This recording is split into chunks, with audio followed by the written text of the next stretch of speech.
요한계시록 15장은 요한계시록 중에 가장 짧은 장이에요. 8절까지밖에 없어요. 근데 그 내용이 짧다고 그래서 그 무게가 가벼운 게 아니라 굉장히 중요한, 그리고 요한계시록 전체의 핵심적인 내용이 여기에 다 담겨져 있어요. 그래서 요한계시록을 사람들은 생각할 때 14만 4천이라든지 무슨 하얀 옷을 입은 거라든지 심판이라든지 이런 거에 중심이 되는 줄 알지만, 이 바로 15장의 핵심이 싹 들어가 있어요.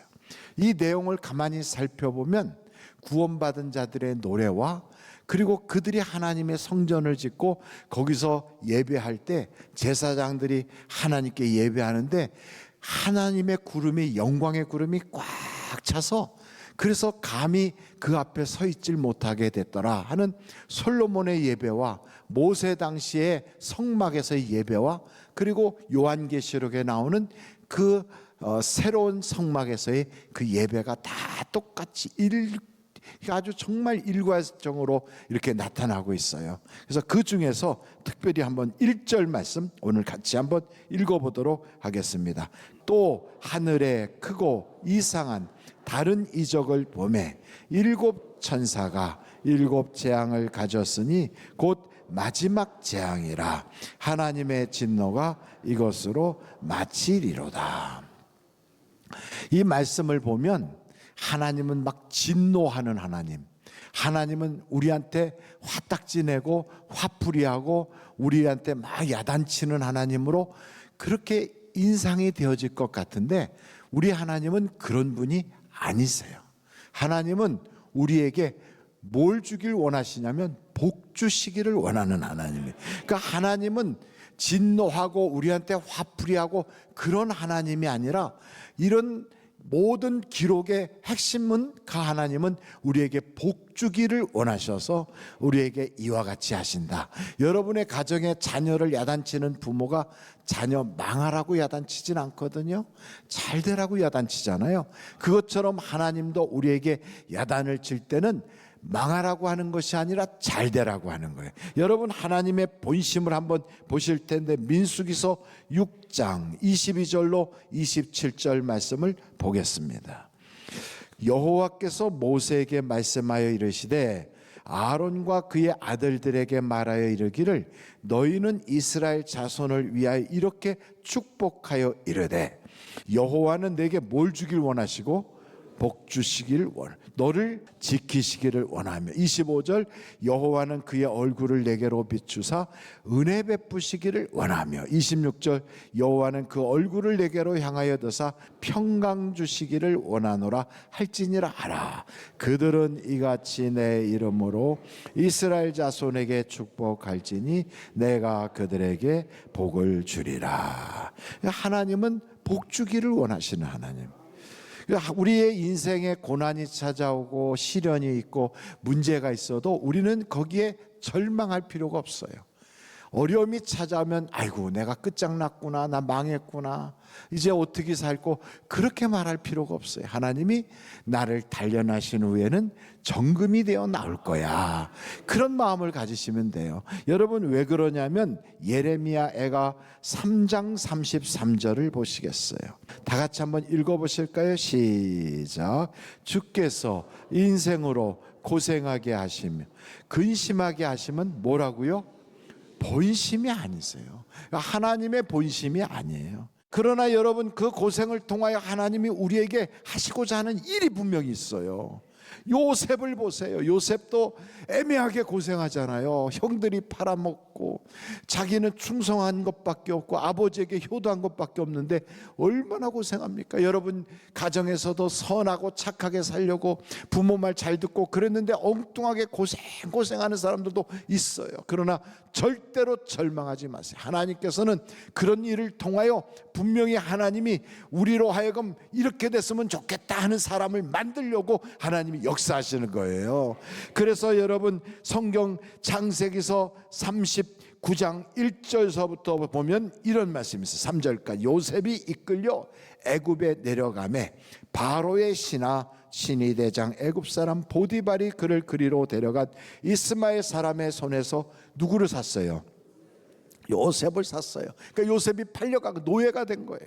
그러나 여호와께서 요셉과 어떻게 하셨다?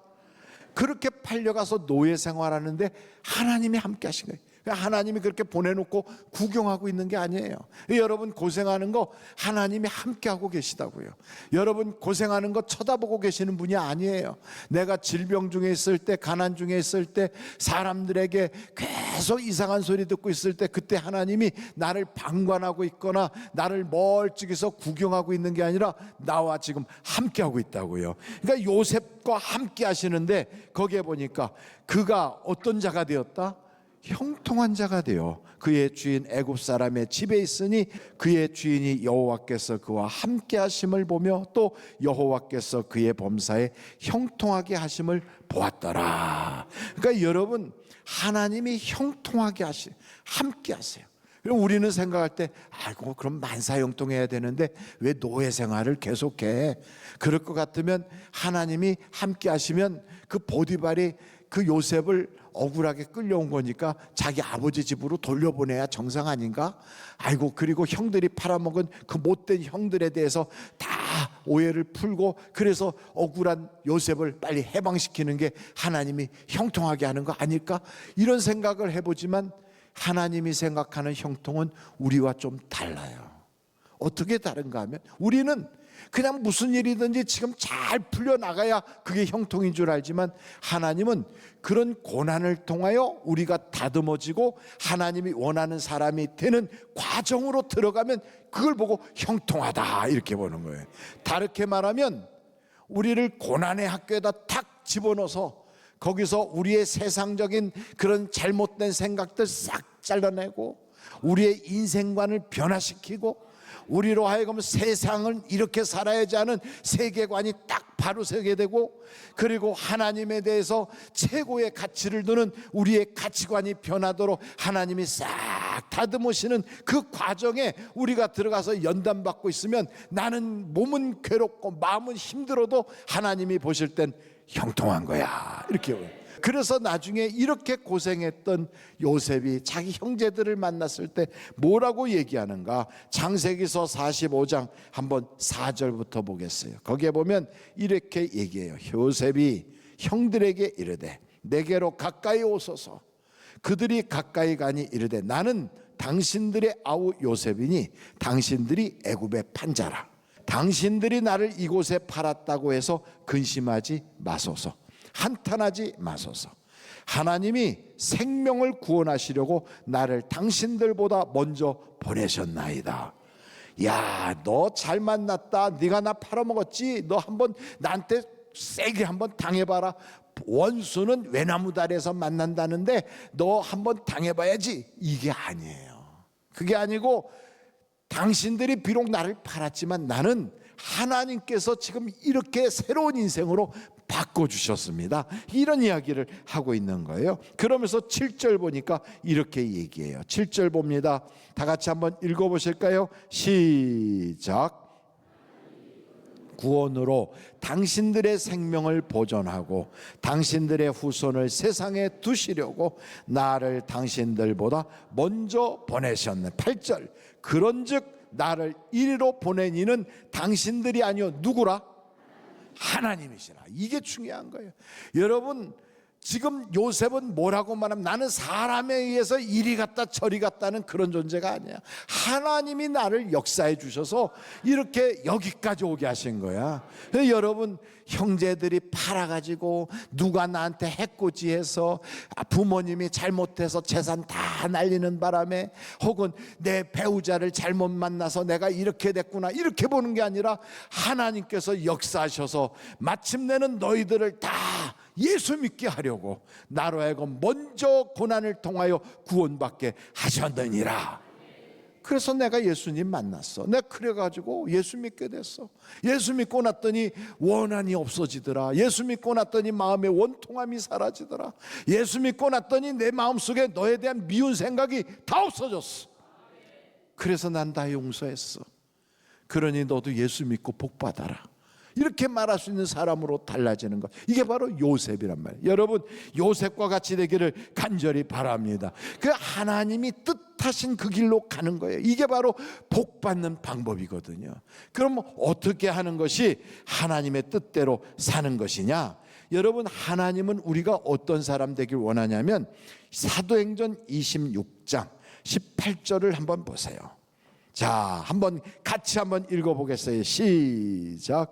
그 눈을 뜨게 하여 어둠에서 빛으로, 사단의 권세에서 하나님께로 돌아오게 하고, 죄 사함과 나를 믿어 거룩하게 된 무리 가운데서 기업을 얻게 하리라 하더이다. 그 눈을 뜨는 거예요. 그래서 어둠 속에 있는 자신을 발견하고 빛 가운데로 나가서, 그리고 사탄의 권세에서 있으면서도 몰라요. 돈이면 단 줄 알아. 세상의 쾌락이면 단 줄 알아. 내가 세상 사람들보다도 높아지면 단 줄 알아요. 근데 그게 아니라 하나님의 자녀가 되는 게 최고로구나. 그리고 하나님의 권세 있는 대로 탁 옮겨져서 마침내는 우리를 거룩하게 하시고, 그리고 하나님이 주시는 그 기업을 얻게 하려 하심이라. 그 기업이 뭐냐? 어떤 사람 사업이요, 어떤 사람은 뭐 장사할 거리요, 뭐 여러 가지 있겠지만 그 기업이라는 건 하나님께서 우리에게 주신 축복이다, 복이다 이 말이에요. 그 복을 여러분이 받으시기를 간절히 바랍니다. 여러분, 이사야서 41장 14절을 보면 하나님이 그 야곱이를 뭐라고 부르냐면, 뭐라고 부르나 한번 읽어보실까요? 시작. 거기까지만 봐요. 야곱이 보고 뭐라고 불러요? 버러지 같은. 버러지가 뭐예요? 벌레. 그런데 옛날에는 지렁이라고 그랬거든. 지렁이 같은 너 야곱아, 버러지 같은 야곱아, 벌레 같은 야곱아. 여러분의 신세가 혹시나 그렇다면 이건요 정말로 가련하게 이루 말할 수 없는 거예요. 한번 지렁이를 보셨나요? 비 오는 날 지렁이가 밖으로 쑥 올라오면 지렁이를 딱 쳐다볼 때, 이야 참 멋있게 생겼구나, 그런 사람이 있나요? 아이고, 지렁이 대책이 없어. 여러분, 지렁이 이빨 보셨어요? 혹시 지렁이 뿔은 보셨나요? 지렁이가 그렇게 맨살로 다니기가 좀 겁난다고 갑옷 입고 나온 지렁이 보셨나요? 하여간 지렁이를 딱 볼 때 얘는 뭐 그냥 살덩어리야. 대책이 없어요. 여러분, 닭이 지렁이를 딱 보는 순간 뭐라고 그럴까요? 아이고, 이 단백질 덩어리가 왔네. 콕 쪼아 먹겠지요. 그러니 여러분, 우리의 인생이 이런 버러지, 지렁이 같은 존재라면 세상에 살면서 어떻게 살겠어요? 대책이 없어요. 그러니까 어떤 사람은 고생하고 그냥 착하게 살아보려고 하고 믿음으로 살아보려고 하고 신앙으로 살아보려고 하는데 안 풀려. 가는 곳곳마다 밟히고 어려움 당하고 그냥 고생이 막 쫙. 그 인생 자체가 그냥 지렁이 같고 버러지 같아요. 파리를 보면 더 웃겨요.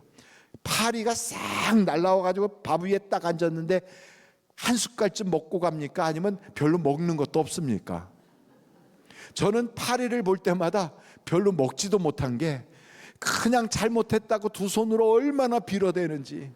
그렇다고 여러분 용서합니까? 때려잡습니까?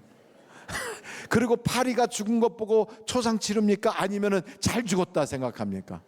생각도 안 해요. 그건 죽어도 그냥 죽은 거야. 여러분, 벌레 같은 인생, 지렁이 같은 인생이 딱 그래요. 세상 살면서 죄송합니다 이러고 다녀도요 누구 하나, 눈 하나, 눈길 하나 주지 않아.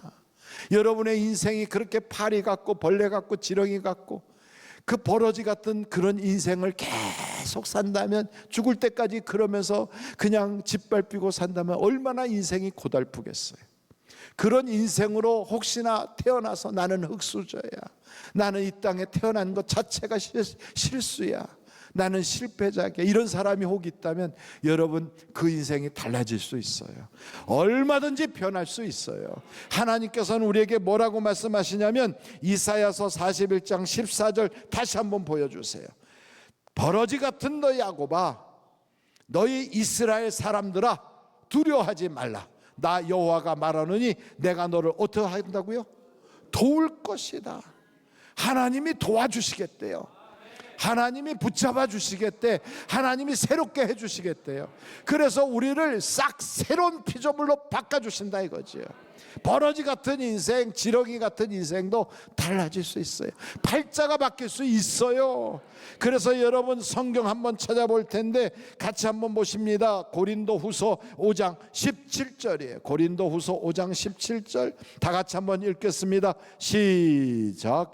그런즉 누구든지 그리스도 안에 있으면 새로운 피조물이라. 이전 것은 지나갔으니 보라 뭐가 됐다? 얼마든지 새로운 피조물로 바뀔 수 있어요. 여러분 어떻게 해야 새로운 피조물이 된다고요? 그리스도 안에 있으면, 그리스도 안에 있으면, 버러지라도 그리스도 안에 있으면, 파리같이 싹싹 빌고 다니면서도 얻어맞는 신세를 할지라도 그리스도 안에 있으면 새로운 피조물이 될 수 있어요. 그럼 예수 안에 있는다는 게 뭐냐 이거. 예수 안에 있는, 그리스도 안에 있다는 게 뭐예요? 여러분 우리가 예수 믿기 전에는 그리스도 밖에 있었어요. 하나님의 언약에 밖에 있었던 사람이에요. 그러나 예수를 믿고 교회 안에 탁 들어오면 이제부터 그리스도 안에 있는 거예요. 마치 유대 사람들이, 이스라엘 사람들이 그 유월절에 자기 집 임방에 양의 피를 바르고 문설주에 양의 피를 탁 바른 후에 세상에 무슨 일이 있어도 뭐 어떤 사건이 벌어져도 일절 나가지 않고 그 피가 문에 탁 발라진 그 안에 버티고 있는 사람은 그 밤에 죽지 않아요. 저주가 넘어가 버려요. 이걸 유월절이라고 하거든. 그것처럼 여러분 예수의 피, 예수의 이름으로 택함 받은 사람들의 공동체 안에 탁 들어와 있으면 하나님께서 교회 안에서 구원받게 역사하여 주시는 거예요. 교회 밖에 구원이 있습니까? 없어요 여러분. 하나님의 아들 예수 그리스도의 이름으로 부름받고 그 피로 보장받은 이 예수님 안에 있어야, 그래야 구원받는 거예요. 여러분은 다 그리스도 안에 계신 거예요. 그리스도 안에 계신 분들은 이런 생각을 해야 돼요. 어떻게 하면 우리 하나님을 기쁘시게 할까? 여러분들은 교회 안에 다니면서 어떻게 하면 하나님을 기쁘시게 할까 이런 마음을 가지고 살고 계십니까? 그렇다면 그 사람은 그리스도가 역사하기 시작하는 거예요. 성령이 내 속에서 역사하시면 생각이 바뀌어요. 전에는 어떻게 하면 애한테 돈이나 좀 더 많이 주나, 어떻게 하면 세상 돈을 더 많이 벌 수 있나, 어떻게 하면 성공 출세할 수 있나, 그런 생각으로 우리가 꽉 차 있었다면 이제는 생각이 바뀌어. 어떻게 하면 하나님을 기쁘시게 하나. 하나님을 기쁘시게 하는 방법은 다른 데 없어요. 믿음이 있어야 하나님을 기쁘시게 하는 거예요. 그래서 말씀을 들을 때 아멘, 아멘. 왜 아멘을 합니까? 내가 그걸 믿습니다. 내가 그것을 하나님이 주신 말씀으로 듣습니다. 이렇게 믿는 거예요. 어떤 사람은 교회 봉사할 때도 거기다 믿음을 딱 플러스 하나님이 주신 힘으로 하는 것처럼. 그리고 또 여러분 기도할 때도 기도한 건 반드시 응답 주신다는 말씀을 다 믿음으로 받아서 한마디 한마디 할 때마다 이게 이루어진다고 믿는 거예요. 이게 바로 하나님을 기쁘시게 하는 거예요. 믿음이 없이는 절대 하나님을 기쁘시게 할 수가 없어요. 그러므로 여러분 믿는 자가 되시기를 간절히 바랍니다. 여러분 로마서 8장 5절부터 8절을 보겠어요. 거기에 보면 육신을 따르는 자는 육신의 일을, 영을 따르는 자는 영의 일을 생각하나니 육신의 생각은 뭐라고요? 사망이요, 영의 생각은 생명과 평안이니라. 육신의 생각은 하나님과 원수가 되나니 이는 하나님의 법에 굴복하지 아니할 뿐 아니라 할 수도 없습니다. 8절 다 같이 한번 읽겠어요. 시작. 육신에 있는 자들은 하나님을 기쁘시게 할 수 없느니라. 어떻게 해야지 하나님을 기쁘시게 할까요? 영에 속한 생각을 해야 되는데, 영에 속한 생각이 뭐냐? 보이지 않는 하나님을 보는 것 같이 사는 게 영에 속한 생각이에요. 모세가 왜 하나님에게 사랑받고 인정받았느냐면 보이지 않는 하나님을 보는 것 같이 살았거든요. 제 아내 이야기를 한번 하고 오늘 적당히 마치려고 하는데 어떻게 괜찮겠어요? 마누라 얘기하는 사람을 세상 사람들은 뭐라고 얘기하냐면 뭐라고 그래요? 어디 갔더니 파출부라고 그러더라고. 근데 팔불출이죠? 그러나 여러분 보세요. 제 아내가 목회를 따로 하는데 거기는 교회를 곳곳에 세울 때 한인교회를 세우는 게 아니라 현지인교회를 세워요. 네팔에 가면 네팔 사람들을 위한 교회, 캄보디아에 가면 캄보디아 사람들을 위한 교회. 그리고 그 폴란드에 가면 폴란드 사람들을 위한 교회, 이렇게 교회를 세우거든. 근데 네팔에다 교회를 세우고 이제 돌아오는 길에 비행기를 타기 전에 이렇게 공항에서 이렇게 트랜짓을 하는데, 그때 공항 그 옆에 쭉 길을 보면 거기에 저기가 있잖아요. 그저 면세점들이 쭉 있잖아요. 면세점을 지나가면서 이렇게 보니까 스와로브스키에 아주 이쁘게 반짝반짝하는 게 있더라는 거예요. 그래서 쓱 지나가면서 이렇게 보고 이쁘네, 그러고 지나갔어요. 그걸 본 사람은 아무도 없어. 그 교회 교인들 중에 누구 한 사람도 그걸 본 사람이 없어요. 그리고 주일 예배를 딱 드렸는데, 예배가 끝나니까 그 교회 어떤 교사가 요만한 걸 하나 갖다 주면서 목사님께 드리고 싶어서 가져왔어요. 그래서 그냥 그게 고마워요. 그리고 핸드백에다 툭 집어넣고, 그리고서 이제 사람들 만나고 교회 이것저것 업무 다 보고 저녁 때가 돼서 집에 왔어요. 집에 와갖고 이제 나한테 배고프다고, 배고파 그래요. 내 아내가 배고프다는 건 저보고 김치볶음밥을 해달라는 거거든. 그래서 제가 김치볶음밥을 제가 요리를 잘해요. 김치볶음밥을 쫙 해갖고 탁 갖다 줬더니 아주 얼굴이 그냥 좋아가지고 아이고 나 시집 잘 왔다 이러더라고요. 그러면서 김치볶음밥을 먹다 참 아까 누가 나한테 선물했는데, 그러면서 핸드백을 열어가지고 그걸 꺼내서 이렇게 보다가 글쎄 의자 밑으로 툭 떨어졌어. 그 왜 의자 밑으로 떨어졌나 뭔가 하고 봤더니 제가 보기에는 아무것도 아니에요. 요만한 상자에 뭐 반짝반짝하는 거 동그란 거 하나 들어가 있어. 이걸 보고 왜 그러나 했더니 허리를 구부리고 덩어리를 동그랗게 하고 그 김치볶음밥은 그냥 두고 의자 옆으로 밀어놓고 바닥에 엎드려서 막 이러면서 눈물이 뚝뚝 떨어지게 막 울고 있어요. 아이고, 김치볶음밥 해준 사람을 생각해서 그렇게 울면 안 되는데. 그래서 여보 왜 울어 그랬더니 이러더니 나중에 하나님이 거기 계셨었어 이러더라고요. 그래서 나중에 그게 무슨 얘기냐 그랬더니 자기는 그냥 이렇게 보고 이쁘다 하고 온 것뿐인데 하나님이 너 그거 이쁘구나 해갖고 그렇게 주셨다 이거예요, 그거를. 그래서 하나님이 그때 내가 거기 있는 걸 보셨구나, 그게 너무 기뻐서 막 하고 울더라고요. 저는 여러분, 하나님이 여러분의 인생에 함께 계신 걸 여러분이 믿으시길 바라요. 그래서 내가 하나님을 막 기쁘시게 하잖아요. 그러면 하나님께서도 우리를 기쁘게 하시려고 내가 마음만 먹어도 갖다 주시는 거예요. 내가 막 몸부림친다고 주시는 게 아니고 막 철야하고 막 밤새고 금식기도 한다고 주시는 게 아니라 하나님을 기쁘시게 하기만 하면 하나님이 주시는 거예요. 근데 어떻게 해야 기쁘시게 하느냐? 보이지 않는 하나님을 보는 것 같이 살라 이거예요. 가계부를 할 때, 사업을 할 때, 사람을 만날 때, 내가 교회 봉사할 때, 어디를 하든지 하나님이 지금 보고 계셔. 하나님이 나랑 함께 계셔. 어떤 사람은 봉사를 하면서도 그냥 입이 대빵 나오고 투덜투덜하고 자기 자랑이나 하고 내가 이만큼 했다고 자기 과신하는데, 절대로 그게 아니라 하나님을 높이고 덕을 세우고 품위를 지켜가며 질서 있게 하나님을 그렇게 섬기다 보면 하나님의 마음에 기쁨이 가득하면 우리의 인생을 하나님이 기쁨으로 바꿔주시는 거예요.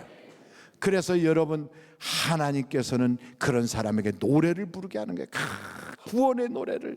여러분, 다윗이 노래를 하거든요. 언제 노래를 하느냐? 사울과 자기를 괴롭혔던 사람들이 다 없어지고 모든 원수를 하나님이 정리해 준 다음에 그 다음에 뭐라고 얘기하면 하나님은 나의 구원자시다. 내가 하나님을 사랑하나이다 그래. 여러분, 시편 18편 1절을 보면 다윗이 이런 고백을 해요. 다 같이 한번 읽어보겠습니다. 시작. 나의 힘이신 여호와여, 내가 주를 사랑하나이다. 그러니 얼마나 기뻐서 이러겠어요. 그러니 여러분, 그냥 이렇게 성경 시편 18장 1절을 딱 펼쳐보면 그때 배경을 모르는데 성경책 좋은 것 가지고 다니면 그 앞에 배경이 나오거든. 여러분, 한번 시편 18편 그 한번 성경을 찾아보세요. 성경을 다 외워서 안 들고 다니시죠? 그래도 한번 찾아봐요. 자막을 보고 하려고 하는데 자막에는 이 내용이 안 나와요. 왜냐하면 좋은 성경책에만 나오거든. 한번 쫙 펴보세요. 그러면 거기에 뭐라고 써있냐면 여호와의 종 다윗의 시, 인도자를 따라 부르는 노래.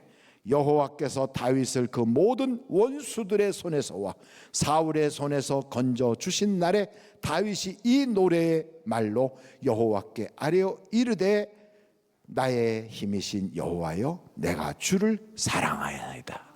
이 고백을 했다는 거예요. 저는 여러분들이 인생의 고난의 모든 것을 싹 해결받고 마지막에 주님 앞에 딱 섰을 때 나의 힘이신 여호와여 내가 주님을 사랑하나이다, 이 고백을 할 수 있도록. 그래서 모세도 얘기해요. 마음을 다하고 뜻을 다하고 힘을 다해서 여호와 하나님을 사랑하라.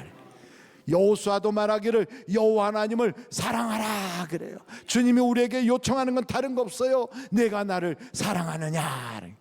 언제 그런 역사가 일어납니까? 나의 대적들을 다 하나님 해결해 주시고 내 입에서 노래가 저절로 나오게 하는 거예요. 구원의 노래, 하나님이 나를 사랑한다는 고백의 노래. 그래서 여러분, 우리 하늘비전교회 모든 성도들은 그와 같은 축복의 노래를 부르는 그러한 하나님의 사람들이 다 되시기를 주님의 이름으로 축원합니다.